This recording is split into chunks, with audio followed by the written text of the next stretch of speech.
ಕಾವೇರಿ ನೀರು ಬಿಡೋದು ಒಳ್ಳೇದಾ? ಕಾವೇರಿ ನೀರು ಇದ್ರೆ ಬಿಡ್ತಾರೆ, ಇಲ್ಲದಾಗ ಎಲ್ಲಿಂದ ಬಿಡ್ತಾರೆ? ಇವಾಗ ಡ್ಯಾಮೇ ಖಾಲಿ ಇರೋವಾಗ ಏನು ಮನೆಯಿಂದ ಬಕೆಟ್ ಹೊಡೆದು ತಂದ್ಕೊಡೋಲ್ಲ? ಎಲ್ಲರೂ ಇಷ್ಟೊಂದು ಒಳ್ಳೆಯವರು ಹಾಗೆ ಹೇಳ್ತಾ ಇದ್ದಾರೆ. ಮೇಡಮ್, ನಿಮ್ಮ ಕೈಯಲ್ಲಿ ಜೋಬಲ್ಲಿ 10 ರೂಪಾಯಿ ಇದ್ರೆ ದಾನ ಮಾಡ್ತೀರಾ, 1 ರೂಪಾಯಿ. ನೀವೇ ದಾನ ಮಾಡೋ ಕಾಸಿಲ್ಲದ್ಮೇಲೆ ನೀವೇ ದಾನ ಮಾಡ್ತೀರಾ? ನಿಮ್ಮ ಜೋಬಲ್ಲಿ 10 ರೂಪಾಯಿ ಇದ್ರೆ ಒಂದು 50 ರೂಪಾಯಿ ದಾನ ಮಾಡ್ಬೋದು. ನಿಮ್ಮ ಹತ್ರನೇ ಕಾಸು ಇಲ್ಲದ ಮೇಲೆ ನೀವೇ ದಾನ ಮಾಡ್ತೀರಾ? ದಾನ ಮಾಡಲೇಬೇಕು ಅಂತ ದೇವ್ರು ಹೇಳ್ಬಿಟ್ಟು ಅಂತ ದಾನ ಮಾಡಕತ್ತಾ? ಅದನ್ನು ಇಟ್ಕೊಳ್ದಂಗೆ ದಾನ ಮಾಡಿ ಅಂತಾನೆ ಹೇಳ್ತಾರೆ. ಆ ಥರ ಯಾರು ಹೇಳಲ್ಲ, ಅವರು ಹೇಳಲ್ಲ. ನೀವು ಕುಡಿಯೋಕೆ ನೀರು ಇಟ್ಕೊಳ್ಳಿ, ಆಮೇಲೆ ಮಿಕ್ಕಿಗೆ ಕೊಡಿ ಅಂತಾನೆ. ಆ ಥರ ಅಲ್ಲ. ಇದೆಲ್ಲ ರಾಜಕೀಯ ಮೇಡಮ್. ಕಾಮನ್ ಪೀಪಲ್ ಹತ್ರ ಕೇಳಿದ್ರೆ ಇದೆಲ್ಲ ಏನು ಪ್ರಯೋಜನ ಇಲ್ಲ. ಇದೆಲ್ಲ ರಾಜಕೀಯ ಅಷ್ಟೇ.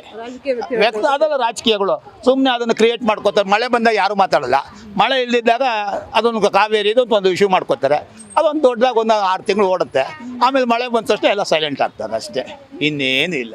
Okay sir. ಬಾದ ನೀವು ಮಾಡಿ, ಮೀಡಿಯಾದವ್ರು ಮಾಡಿ, ಅಲ್ಲೂ ಒಂದು ಸತಿ ಟ್ರೈ ಮಾಡಿ. ಅಪಾರ್ಟ್ಮೆಂಟ್ಸ್ ಮುಂದೆ ಹೋಗಿ ನೋಡಿ, ಕಾರುಗಳು ಎಷ್ಟು ನೈಟಲ್ಲಿ ಹೊರಗಡೆ ನಿಂತಿರುತ್ತೆ ನೋಡಿ. ಅದಕ್ಕೆಲ್ಲ ಲೀಗಲಾಗಿ ಯಾರು ಕೊಟ್ಟರು ಅಂತ ಕೇಳಿ. ಒಂದು ಅಪಾರ್ಟ್ಮೆಂಟು ಒಳಗಡೆ 10 ಗಾಡಿಗೆ ಪಾರ್ಕಿಂಗ್ ಇರುತ್ತೆ, 20 ಗಾಡಿ ರೋಡಲ್ಲಿ ನಿಲ್ಲುತ್ತೆ.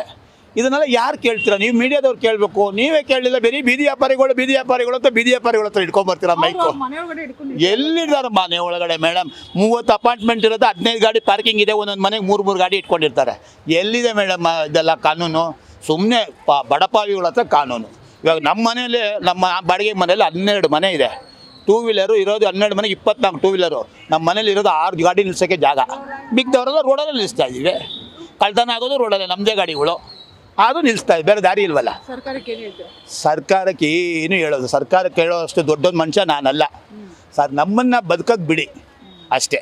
ಯಾವುದು ನಿಮಗೆ ಸರಿ ಅನ್ಸುತ್ತೋ ಮಾಡಿ. ಇದನ್ನು ಬಂದು ವೆಂಡಿಂಗ್ ಝೋನ್ ಅಂತ ಅವ್ರು ಅವಾಗಲೇ ಡಿಕ್ಲೇರ್ ಮಾಡಿದ್ದಾರೆ.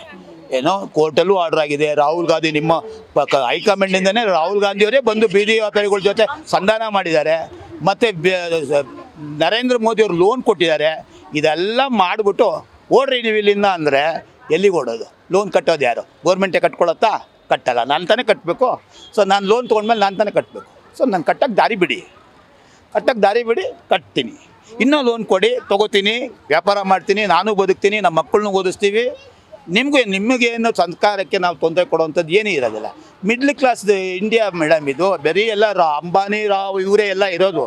ಎಲ್ಲ ನಮ್ಮಂಥವ್ರು ಇದ್ದಾರೆ, ಹೆಬ್ಬಟ್ಟು ಇದ್ದಾರೆ, IAS ಆಫೀಸರು ಇದ್ದಾರೆ. ಎಲ್ಲರಿಗೂ ಬದುಕಬೇಕು. ಬರೀ IAS ಆಫೀಸರೇ ಬದುಕ್ಬಿಟ್ರೆ ಹೆಬ್ಬಟ್ಟಲ್ಲ ಎಲ್ಲಿಗೆ ಹೋಗೋದು?